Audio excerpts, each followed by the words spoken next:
You made me the villain. So I stopped trying to be the hero. The coffee was still steaming when my wife Carla walked into our kitchen with that look, the one that said she'd been rehearsing this moment in her head for weeks. You know the expression, chin slightly raised, eyes doing that fake vulnerable thing, mouth set in a practiced line of manufactured sadness. After 12 years of marriage, I could read her tells like a poker player spotting a bluff.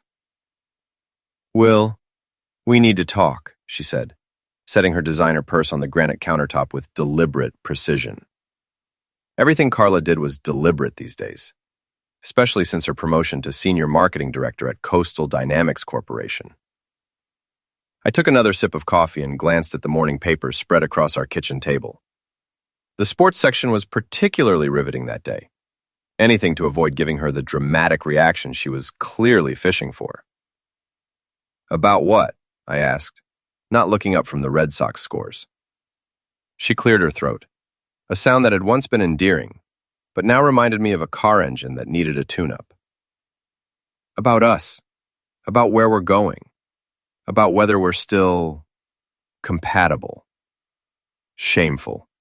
Jesus Christ, who talks like that?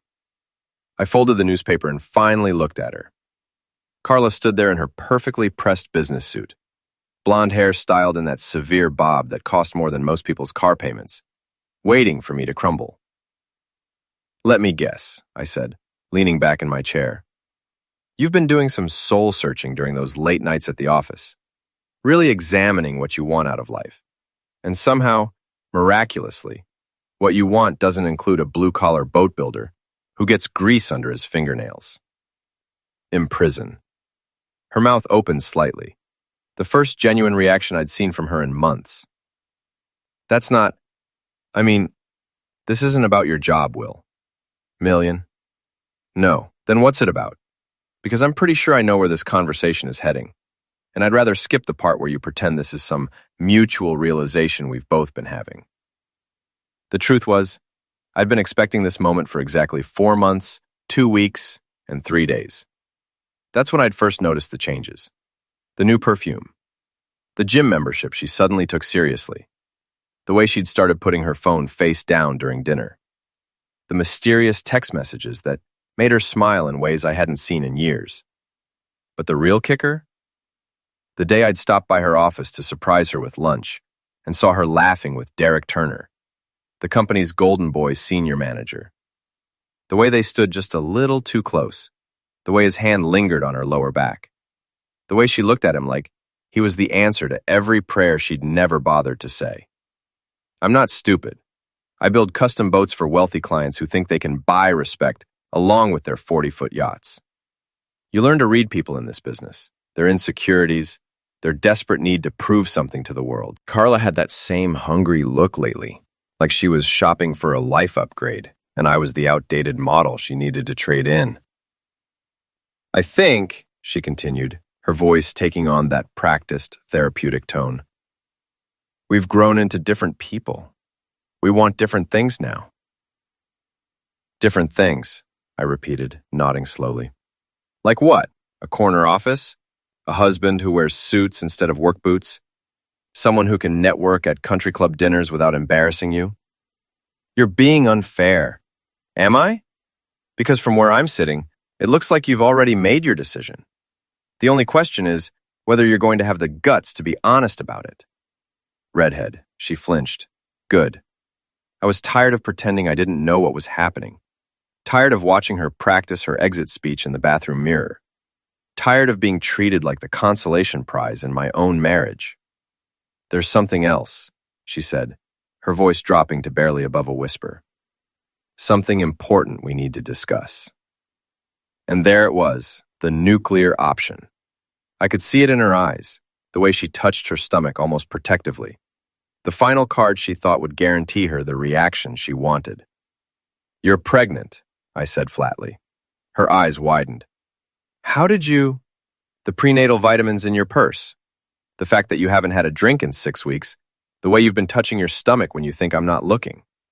I stood up, walked to the kitchen window, and stared out at the harbor where my workshop sat like a refuge from this conversation. The real question is, are you planning to tell me it's mine? Misled, stretched between us like a taut rope ready to snap. When I turned around, Carla was staring at me with something that might have been respect if it wasn't mixed with so much panic. Of course it's yours, she said, but her voice lacked conviction. Right, because the timing works out so perfectly with your newfound interest in staying late at the office. I walked back to the table and picked up my coffee mug. Let me save you some trouble, Carla. I already know about Derek. The color drained from Carla's face like someone had pulled a plug. She gripped the edge of the counter, her knuckles white against the dark granite. I don't know what you're talking about, she whispered.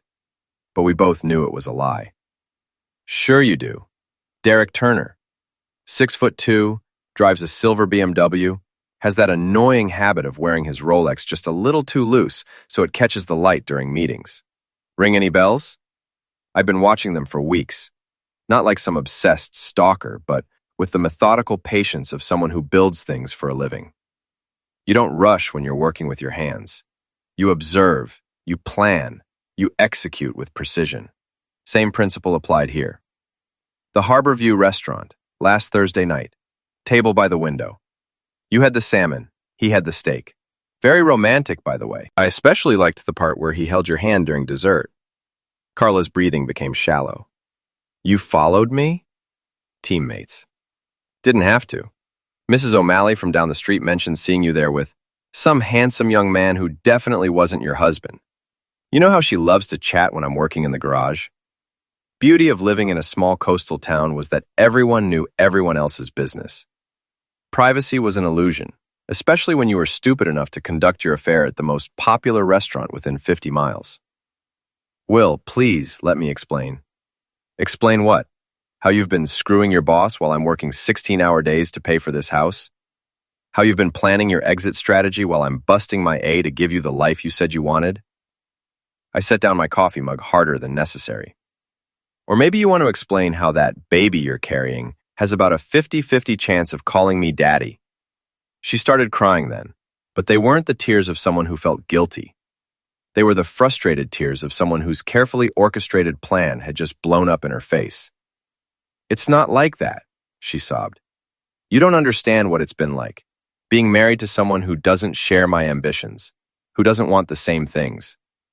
What I don't understand, I interrupted, is why you didn't just ask for a divorce 6 months ago instead of putting us both through this charade. Because I wasn't sure. Because I thought maybe we could work things out. Maybe find a way to bees.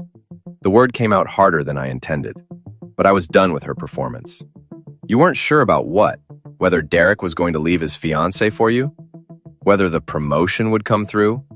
Whether you could afford this house on your salary alone? Her tears stopped abruptly. How do you know about his fiancée? I almost smiled. Almost.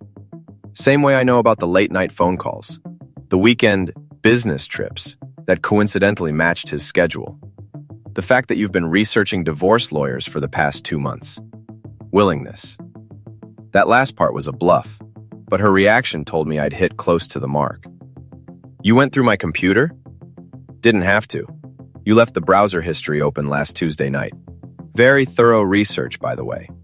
I was particularly impressed by your interest in spousal support calculations. Carla straightened up, wiping her eyes with the back of her hand. The vulnerable act was over, and now I was seeing the real her. The calculating woman who'd been planning this conversation like a corporate presentation. Fine, she said, her voice steady now. You want honesty? Here it is. I'm not happy, Will. I haven't been happy for years. I've outgrown this life, this town, this marriage. Derek makes me feel alive in ways I'd forgotten were possible. And the baby? Silenced. She hesitated for just a moment too long. The baby is yours. Red's sure about that? Because the timeline suggests otherwise. What timeline? I walked to the kitchen drawer and pulled out a small notebook, the same kind I used to track project deadlines and material orders. I've been keeping careful records for weeks. March 15th, you started staying late at the office. March 22nd, first dinner at Harborview. March 29th, weekend trip to Boston that Derek somehow also needed to take for business. I flipped through the pages. April 5th, you stopped drinking wine with dinner. April 12th, you bought prenatal vitamins. Want me to keep going? She stared at the notebook like it was a smoking tool. You've been stalking me. I've been paying attention. There's a difference. I closed the notebook and slipped it back into the drawer. The question now is, what do we do about it? What do you mean? I mean, do you want to keep pretending this marriage has a future? Or do you want to cut our losses and move on like adults? For the first time since she'd walked into the kitchen, Carla looked genuinely confused. This wasn't how she'd scripted this conversation. She'd expected me to fight for her, to beg, to make promises about changing. She hadn't expected me to hand her an exit strategy. You'd really just let me go? Just like that? Carla, you've been gone for months. I'm just acknowledging reality. Minimized. She stood there for a long moment, processing this unexpected turn. Then something shifted in her expression, a hardness that I'd seen creeping in over the past year but had chosen to ignore. What about the house? The business? Our assets? Unless okay. And there it was. The real conversation she'd been building toward. What about them? I think I deserve half of everything. I've been supporting your business for years, helping with the books, entertaining clients. Roommate. Entertaining clients? I couldn't help but laugh. When was the last time you set foot in my workshop? When was the last time you even asked about a project I was working on? That's not the point. I'm entitled to... Doubtful. You're entitled to whatever the law says you're entitled to. Nothing more, nothing less. Her eyes narrowed. Don't underestimate me, Will. I know things about your business that could cause problems. Tax issues, safety violations, cash payments that never got properly reported. You threatening me? I'm reminding you that I've been your bookkeeper for 5 years. I know where all the bodies are buried. The conversation had taken a turn I hadn't expected. But maybe I should have. When cornered, Carla had always been willing to fight dirty. It was one of the things that had attracted me to her originally, her refusal to back down from a challenge. Now that same quality was pointed at me like a loaded tool. Interesting, I said, keeping my voice level. So this is how it's going to be? Is how it has to be. I'm not walking away from 12 years of marriage with nothing. Even if it means destroying me in the process? She met my eyes without flinching. You'll survive. You always do. 3 days after our kitchen confrontation, I was in my workshop trying to lose myself in the familiar rhythm of sanding a hull when my phone rang. The caller ID showed Monica Prescott, Carla's best friend and partner in crime for the better part of a decade. Will, thank God you answered. We need to talk. Monica's voice had that breathless quality it got when she was about to deliver gossip. In the social ecosystem of our small town, Monica was like a news wire service, constantly collecting, processing, and redistributing information with the efficiency of a seasoned journalist. If this is about Carla, writes about all of us. Meet me at Murphy's Bar in 20 minutes. Trust me, you're going to want to hear this. Imprisonment.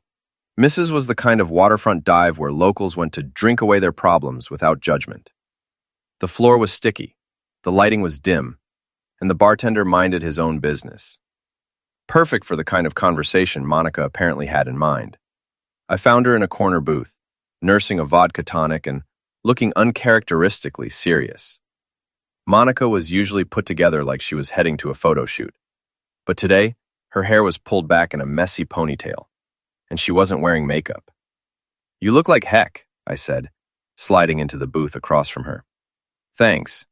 You're not exactly glowing yourself. She took a sip of her drink and studied my face. How much do you know about what Carla's been up to? More than she thinks. Less than I'd like. Why? Monica pulled out her phone and scrolled through what looked like a series of text messages. Because she's been using me as her cover story, and I'm getting tired of being lied to.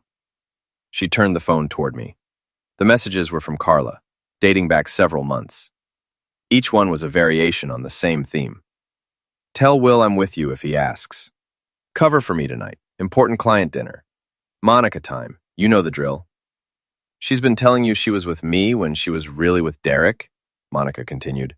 Business trips, girls' nights, shopping expeditions. All fictional. I've been her alibi for months without even knowing it. I scrolled through the messages, feeling a familiar anger building in my chest. When did you figure it out? Last week. I ran into Derek's fiancée, Jennifer, at the grocery store. She mentioned how sweet it was that Derek was working so hard to plan their wedding while pulling all these extra hours at the office. Monica finished her drink in one gulp.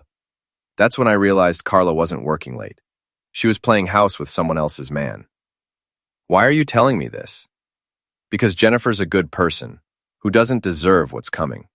Because I'm tired of being used. And because Carla's planning something that's going to hurt a lot of people. She pulled up another series of messages. These ones more recent. They showed Carla discussing strategy with someone. Not Monica, but someone whose contact name was just K. Who's K? Karen Delacroix, Carla's divorce attorney. Monica's expression darkened. They've been planning this for weeks, Will. Not just the divorce, but how to maximize Carla's settlement. How to make you look bad. How to use the pregnancy as leverage. I felt my stomach drop. What do you mean, use the pregnancy? She's going to claim you were toxic, emotionally manipulative, that she was afraid to leave you because of your temper. Monica's voice was barely above a whisper. She's been documenting everything, taking photos of herself with fake bruises, recording conversations where she tries to provoke you into saying something threatening. That workshop suddenly felt very quiet. Outside, I could hear the sound of boats creaking against their moorings, the distant cry of seagulls. Normal sounds from a normal day that no longer felt normal at all. You're sure about this? Monica nodded. She showed me some of the evidence last night. She was proud of it, Will. Proud of how clever she was being. She leaned across the table. There's more. She's planning to claim the baby might not be yours, but only after she's secured spousal support. She wants you to pay for Derek's kid while he gets to play daddy.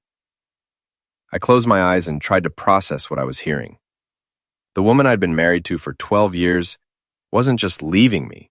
She was trying to destroy me. Why are you warning me? I thought you and Carla were tight. Dismissed. We were. But this isn't the woman I became friends with. This is someone else entirely. Someone I don't recognize and don't particularly like. Monica signaled the bartender for another drink. Besides, I've always liked you, Will. You're genuine. What you see is what you get. That's rare these days. What does she want from you now? She wants me to testify about your controlling behavior during the divorce proceedings. She's got a whole list of incidents she wants me to corroborate. Times you supposedly isolated her from friends, monitored her activities, made her feel trapped. And will you? Monica met my eyes. Not a chance in heck. We sat in silence for a few minutes, both lost in our own thoughts.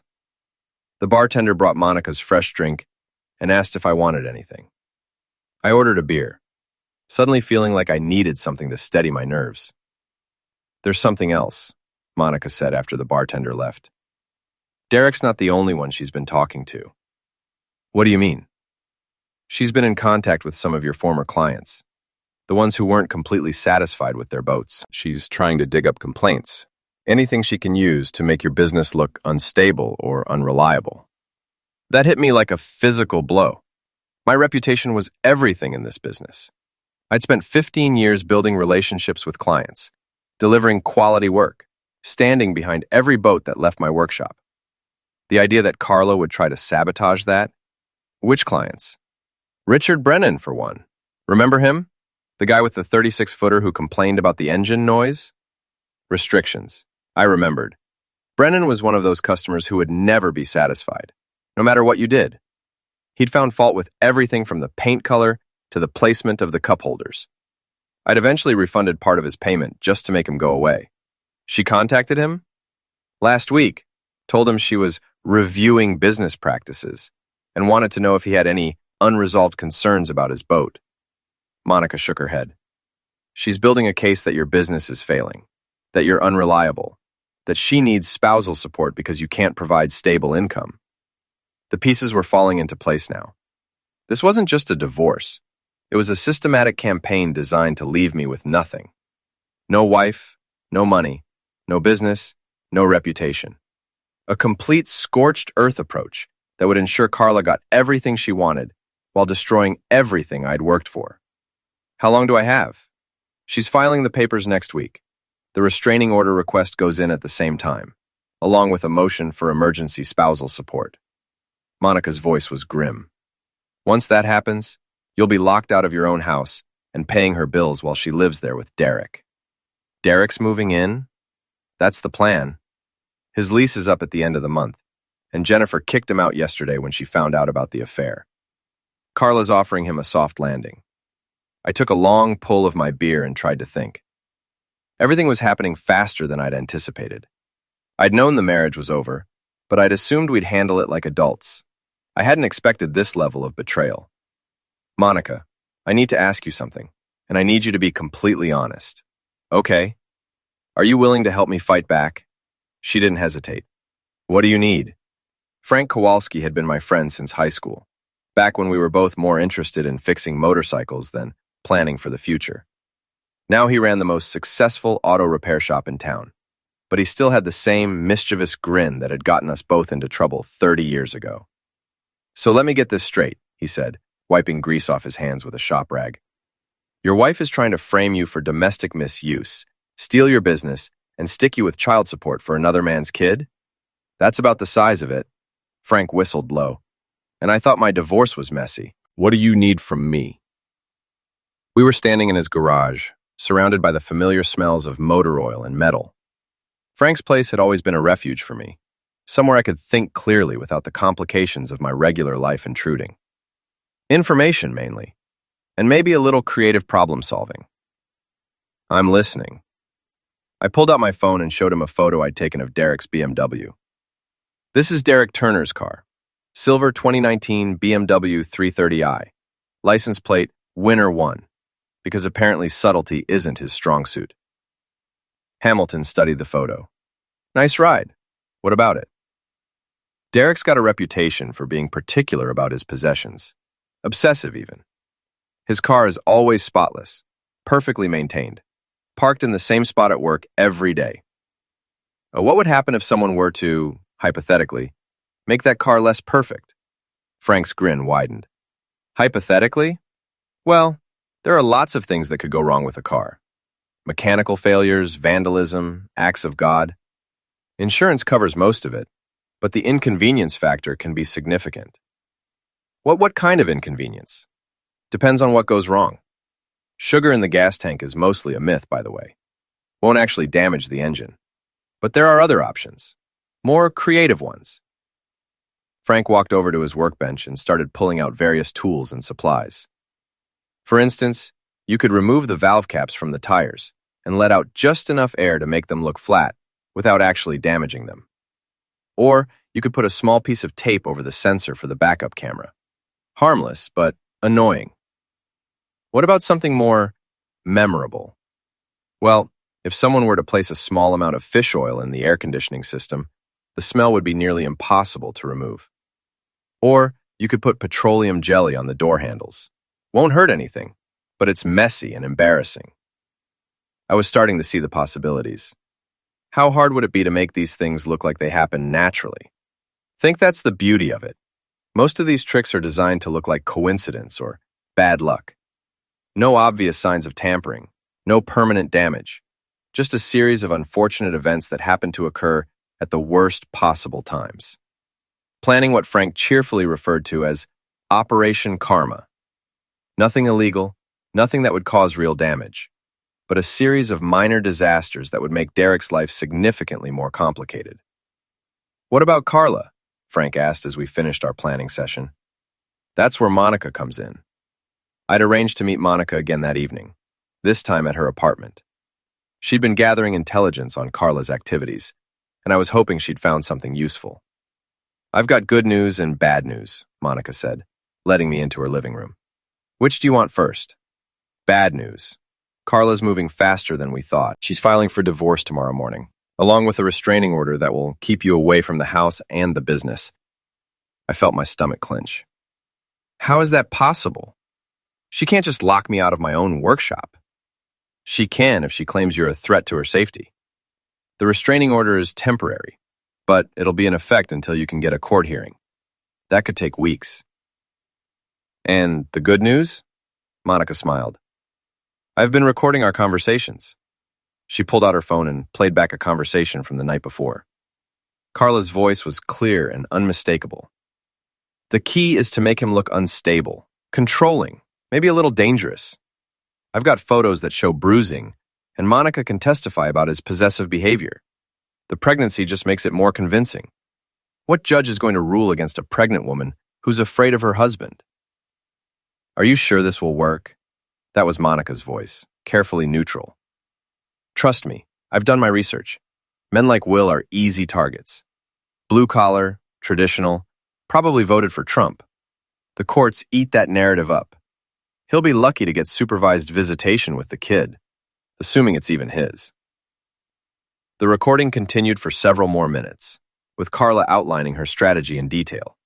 It was devastating evidence, but more than that, it was a window into the mind of someone I no longer recognized. There's more, Monica said, stopping the playback. She's been in contact with Derek's ex-fiancée. Jennifer? Why? He's trying to convince Jennifer to file harassment charges against Derek. The idea is to make him look like a victim of his own bad judgment, someone who got involved with Carla because he was emotionally vulnerable after his relationship fell apart. I stared at Monica. She's playing both sides? She's covering all her bases.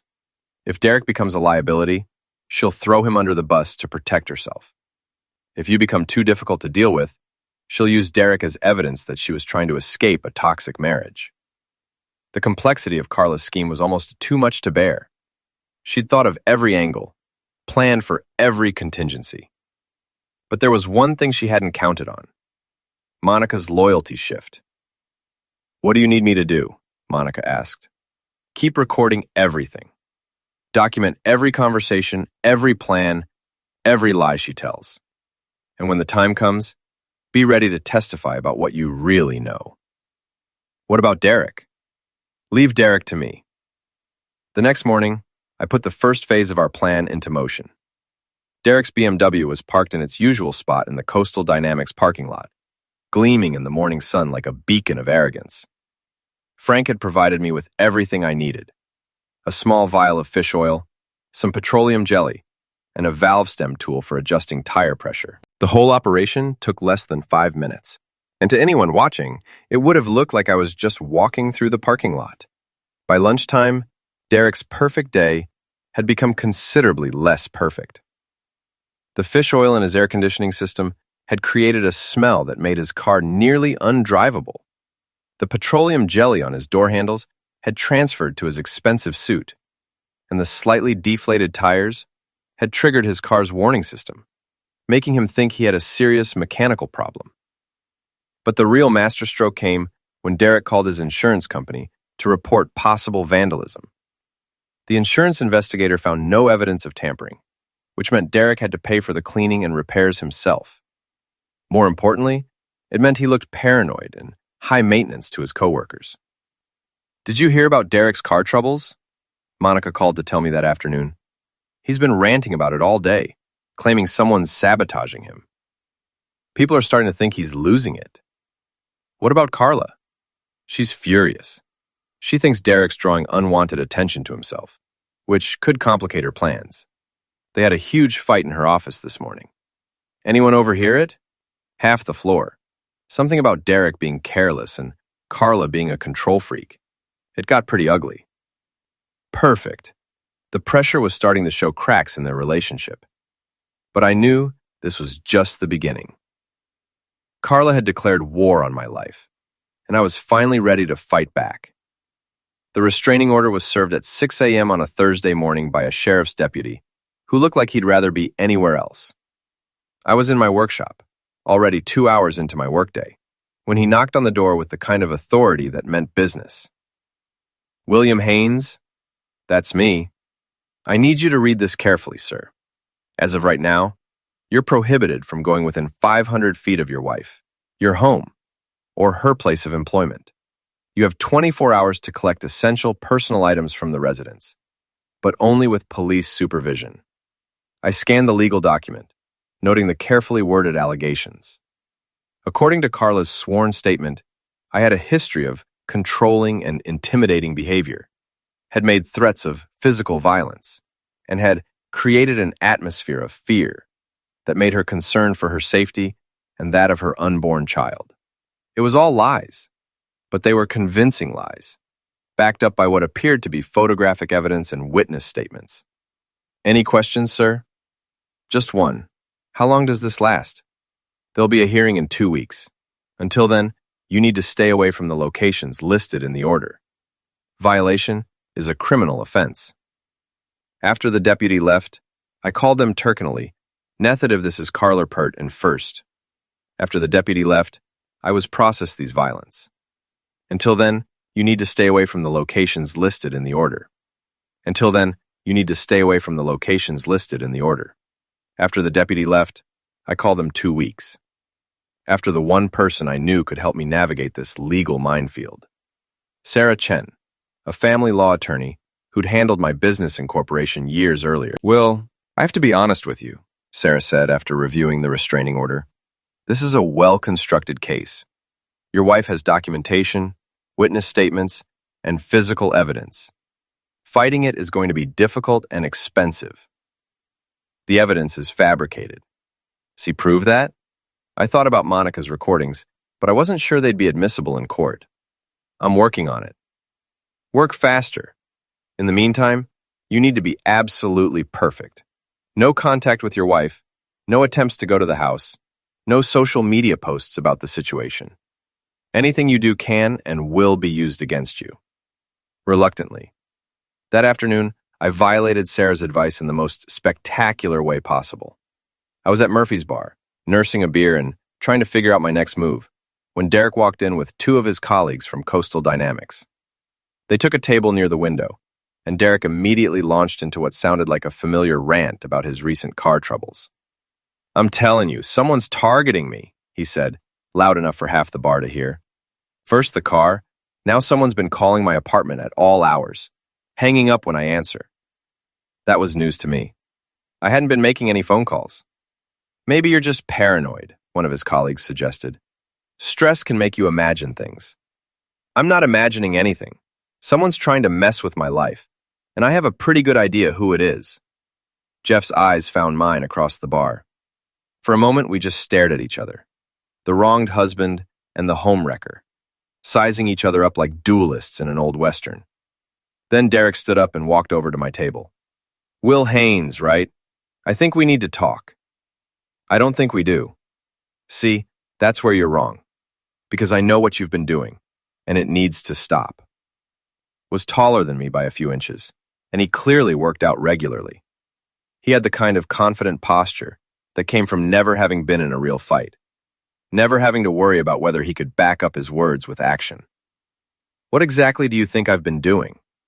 "The car, the phone calls, probably a dozen other things I haven't figured out yet. You're trying to intimidate me because you can't handle the fact that your wife chose someone better." Very quiet. Even the bartender was pretending not to listen, while obviously hanging on every word. "Someone better?" I stood up, noting that Derek took a half step backward. "You mean someone who screws around with married women? Someone who gets his kicks breaking up families?" "I didn't break up anything that wasn't already broken. Carla was miserable with you long before I came along." "Enough to fake bruises and file false police reports?" Derek's expression shifted slightly. "I don't know what you're talking about." "Sure you do. You know exactly what kind of person you're dealing with. The question is whether you're smart enough to realize you're next on her list." "You're crazy." "Am I?" Ask yourself this, Derek. What happens when Carla gets bored with you? What happens when she finds someone with more money, better connections, a bigger house? You think she'll just ask for a divorce? Or do you think she'll find a more creative way to upgrade her situation? Restricting the doubt creeping into his eyes. Derek wasn't stupid. Ambitious and morally flexible, but not stupid. He had to know that someone willing to destroy her husband might not have much loyalty to her boyfriend. "She loves me," he said, but there was less conviction in his voice. "She loved me too, once upon a time, right up until she decided I was holding her back." I finished my beer and set the empty bottle on the table. "But hey, maybe you're different. Maybe you're special. Maybe she'll never get tired of you demanding attention, never find someone more useful to her career.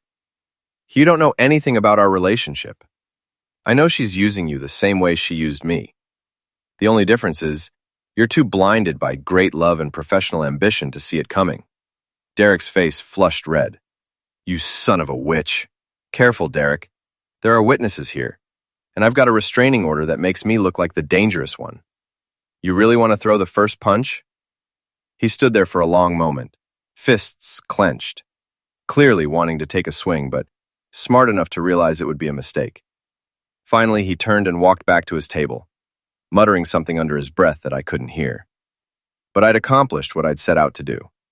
I'd planted seeds of doubt about Carla's motives and made Derek look unstable in front of his colleagues. More importantly, I'd demonstrated that I wasn't going to be intimidated. The confrontation had one immediate consequence. Within an hour, I received a call from Sarah Chen. "What the heck were you thinking?" she demanded. "I just got a call from the prosecutor's office.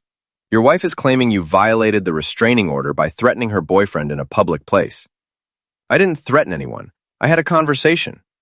A conversation that multiple witnesses are describing as hostile and intimidating." "Will, you're making my job impossible." "Sarah, they're lying about everything.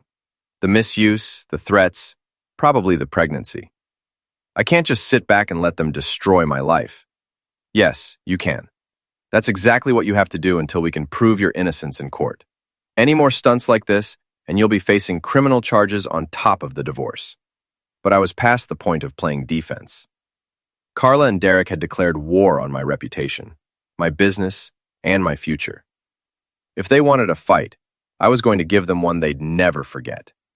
The question was, how far was I willing to go to win? 2 weeks later, I was sitting in a courtroom that smelled like old wood and broken dreams, watching my wife lie under oath with the skill of a seasoned politician. She wore a conservative blue dress that made her look vulnerable and trustworthy, and she'd done something to her makeup that emphasized the dark circles under her eyes. "He became increasingly controlling over the past year," Carla testified, her voice barely above a whisper. "He would question where I was going, who I was with, how long I'd be gone. He started checking my phone, monitoring my emails, making me account for every minute of my day." It was a masterful performance. She managed to make normal marital conversations sound sinister, routine questions sound like interrogations. The judge, a stern-looking woman in her 60s, was clearly buying every word. "Did this behavior escalate to physical intimidation?" Carla's attorney asked. "Yes, he would stand too close when he was angry, block doorways so I couldn't leave rooms, raise his voice in a threatening manner. I started to feel trapped in my own home." "Did you document any of this behavior?" "I took photographs when the intimidation left physical evidence, and I confided in my friend Monica about what was happening." I glanced at Monica, who was sitting in the gallery behind me. She caught my eye and shook her head slightly, a signal that she was ready to blow up Carla's story when the time came. "Mrs. Haynes, are you currently pregnant?" "I'm about 12 weeks along." "And how has your husband reacted to the pregnancy?" Carla's voice broke slightly. "He accused me of having an affair. He said the baby wasn't his. He became even more controlling and paranoid." The judge made a note on her legal pad. I could see the case slipping away from me, despite having Sarah Chen as my attorney. The truth was, restraining orders were designed to err on the side of caution. Even if there was doubt about the allegations, judges typically maintain the restrictions, rather than risk someone getting hurt. "Your Honor," Sarah said when it was our turn to present evidence, "we believe Mrs. Haynes has fabricated these allegations as part of a calculated strategy to gain advantage in divorce proceedings."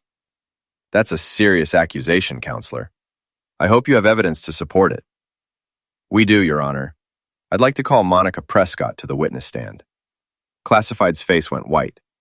She whispered something urgent to her attorney, who looked confused and concerned. Monica walked to the witness stand with the confidence of someone who'd been waiting for this moment. She was sworn in and took her seat, making eye contact with Carla for the first time since entering the courtroom. Miss Prescott, what is your relationship to the parties in this case? I've been Carla Haynes' best friend for about 8 years. I was also her alibi for an extramarital affair she's been conducting for the past 6 months. The courtroom erupted. Carla's attorney objected. The judge called for order, and I saw Derek, who was sitting in the back row, stand up and quickly leave the room. Ms. Prescott, Sarah continued once things had calmed down. Did Mrs. Haynes ask you to provide false testimony in this proceeding? Yes, she wanted me to corroborate her claims about Will's controlling behavior. She provided me with a list of incidents that never happened and asked me to say I'd witnessed them.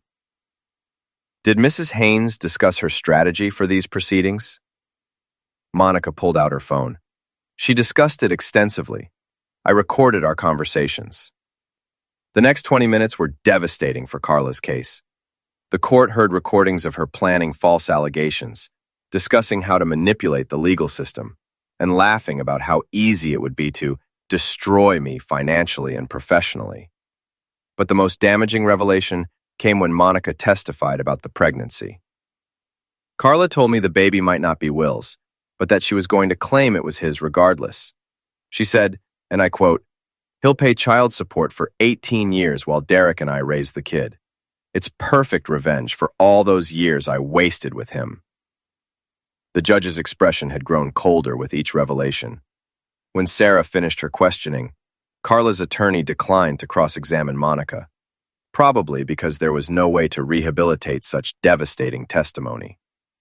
Mrs. Haynes, the judge said, I'm dismissing the restraining order effective immediately. Furthermore, I'm referring this matter to the prosecutor's office for investigation of possible perjury charges. Carla was crying now, but they weren't the calculated tears from our kitchen conversation. These were the tears of someone whose carefully constructed plan had collapsed spectacularly. As we left the courtroom, I caught sight of Derek waiting in the hallway. He looked like he'd aged 10 years in the past 2 weeks. Is it true? He asked as I walked past. About the baby? I stopped and looked at him, really looked at him. For the first time, I saw him not as the enemy, but as another one of Carla's victims. I don't know, I said honestly. But if you're smart, you'll get a paternity test before you sign any birth certificates. Derek nodded slowly. She's been lying to me too, hasn't she? Probably about everything that matters. What am I supposed to do now?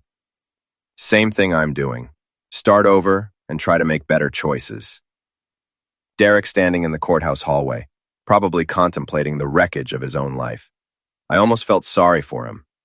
Almost. Outside, Monica was waiting by my truck. Thank you, I said. I know that wasn't easy. Actually, it was easier than I expected. Carla stopped being my friend the moment she asked me to lie for her. Monica smiled grimly. Besides, someone had to hold her accountable. What happens now? Now you go home, rebuild your business, and try to forget this whole mess ever happened. And Carla? Carla is going to discover what it's like to be on the receiving end of consequences. Her company's already started an internal investigation based on what came out in court today. Turns out they don't like employees who commit perjury and make false police reports. 3 months later, I was back in my workshop, putting the finishing touches on a 38-foot sport fisher for a client from Boston. The divorce had been finalized with minimal drama. Carla was too busy dealing with criminal charges and unemployment to fight over assets. The paternity test had confirmed what I'd suspected. The baby wasn't mine. Derek had moved back to his hometown in Ohio, apparently deciding that small-town life was more complicated than he'd bargained for. As for Carla, she'd found herself alone, unemployed, and facing the reality of single motherhood without the financial safety net she'd tried so hard to secure. The last I'd heard, she was working at a retail store in the next town over, trying to rebuild her life from scratch. I should have felt vindicated. I should have felt satisfied that justice had been served, and my enemies had been defeated. Instead, I mostly felt tired. The truth was, revenge wasn't nearly as satisfying as I'd expected it to be. Watching Carla's life fall apart hadn't made me feel better about the failure of our marriage. Seeing Derek slink away in defeat hadn't restored the trust that had been broken. Winning the legal battle hadn't given me back the 12 years I'd invested in a relationship that had been built on lies. But it had given me something else. The knowledge that I was stronger than I'd thought, smarter than my enemies had assumed, and capable of fighting back when someone tried to destroy me. And sometimes, that has to be enough. I was cleaning up my tools when Frank knocked on the workshop door. "How's the new boat coming along?" he asked, admiring the sleek lines of the hull. "Should be ready for sea trials next week. Want to take her out for a test run?" "Absolutely. It'll be good to get back on the water." We stood there for a moment, looking at the boat and enjoying the satisfaction that comes from building something with your own hands. "Any regrets?" Frank asked. I thought about it for a long moment. About fighting back? No. About the marriage ending? Maybe. About trusting the wrong person for 12 years? Definitely. What's next? Next, I build boats, mind my own business, and try to make better choices about who I let into my life. Sounds like a plan. As Frank headed back to his shop and I locked up the workshop for the night, I realized that this was what victory actually looked like. Not the dramatic satisfaction of watching your enemies suffer, but the quiet contentment of reclaiming your own life. Carla had tried to write the ending to our story, casting herself as the victim, and me as the villain. But in the end, I'd taken back control of the narrative. I'd exposed her lies, protected my reputation, and emerged from the wreckage with my integrity intact. It wasn't the Hollywood ending I'd imagined during those dark weeks when everything seemed hopeless.